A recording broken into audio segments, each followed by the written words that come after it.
Which is, remember, I think people need to recognize this poll is not Punjab centric or Haryana centric or rural centric.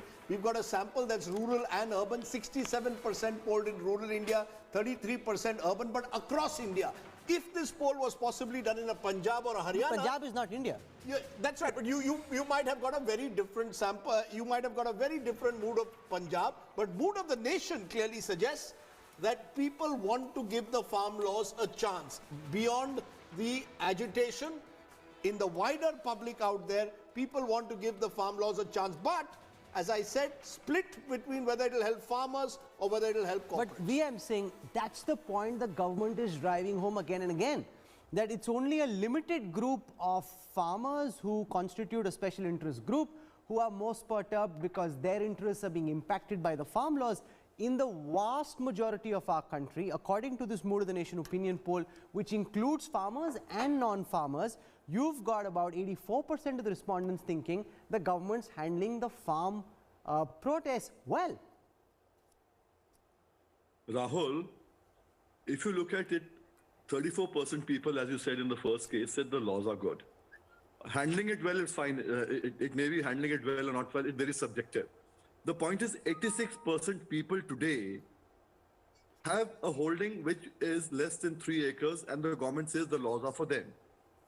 Now, if the laws are good for them, then why 34% only?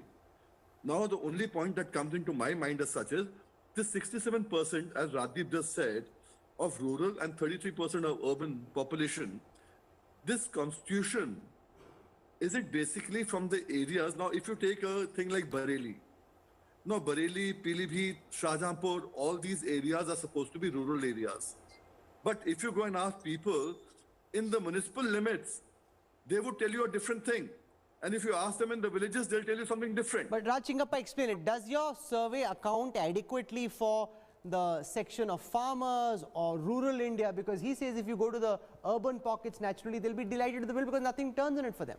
Well, the fact is, I mean, he's partly right in the sense that ours is both an urban and rural thing. But 67% rural. Heavily skewed towards it. His point is that, look, the urban elite or urban, residents would always support the farm laws and not, if you actually just poll the farmers, that's what he's asking for, which you haven't done. Because this is a general mood of the nation. You might get a different point of view. Though I think he's got a point when he says that only 34% feel that there is a perception battle in this, I feel. That's 34% feel they will help, that this will help farmers in a poll where you polled 67% right. Rural India. I think so there is a large section of rural India which is very wary of these farm laws as well. I think that's the problem. If we are dealing with this, quite rightly, the government, when if you say the way they've handled the protest, they've handled it well because they've called the farmers and have entered into a dialogue. So the perception is they're trying to help out the farmers. But if you look at the, I don't know if you're projecting the next set of slides,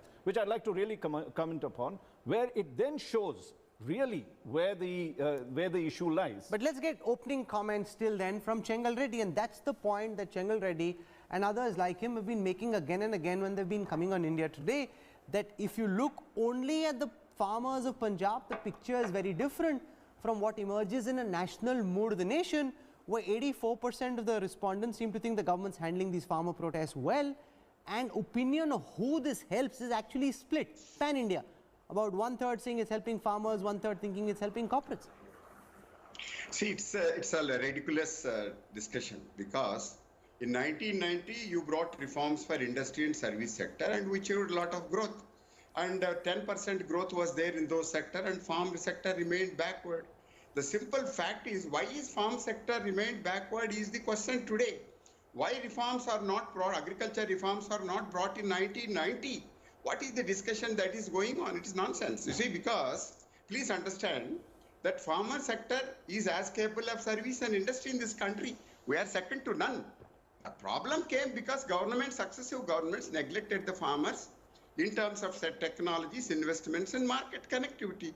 So therefore we remained poor. And now that and then there are so many committees, etc., etc. I would ask a very simple question. When the country went bankrupt in 1990, whom did those prime ministers, finance ministers consult? Did they go around the country, consult every Tom, Dick and Harry? What nonsense. See, they brought in because, see here, let us remember in this country, it's a constitution, it's a democracy. and Parliament is the voice of the people. And in 90, they brought the reforms. And now in 2000, they brought the reforms, and then now everybody goes on discussing, discussing. What? No. So what? I am. You see, this is a very disgusting state of affairs. See, because first and foremost is we want reforms, and they have been pending for the last 30 years, and finally they have come. Now you are going to the opinions, concerns, etc. What is this? No, 1 minute. How could you come? Dr. Chengal Reddy, you make a strong point. Your belief is that if in the early 1990s, when there was trade liberalization, did the government go around consulting each and every individual before they brought in liberalization? Yes. Why should that happen only in the context of farmers, is what you are trying to suggest. Shaba Mohammed, you want to quickly respond from the Congress for a first reaction, because what the survey clearly shows is that while there is opinion which is divided on the farm laws as to who they will benefit, the handling of the farmers' protest by and large is either seen as good or satisfactory. People seem to believe that the government is making an effort now to reach out to the farmers. Okay, Rajdeep, a couple of